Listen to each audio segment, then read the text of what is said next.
Sekretaris Kementerian BUMN Said Didu membeberkan dugaan korupsi yang dilakukan Presiden ke-7 RI Joko Widodo semasa menjabat 2 periode. Adapun klaster dugaan korupsi pertama adalah melenggangkan kekuasaan dinasti mantan Gubernur DKI Jakarta tersebut. Said Didu meyakini hal tersebut dilakukan Jokowi dengan ditutupnya kasus pelanggaran denda kebakaran hutan terhadap 3,3 juta hektar tanah sawit.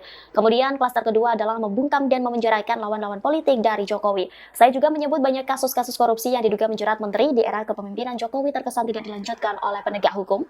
Klaster ketiga, kata Said Didu, ada 2 subcluster, yaitu ambisi Jokowi ingin memiliki legasi saat menjadi Presiden RI tetapi justru merugikan rakyat. Kemudian ambisi pribadi Jokowi kedua adalah keluarga.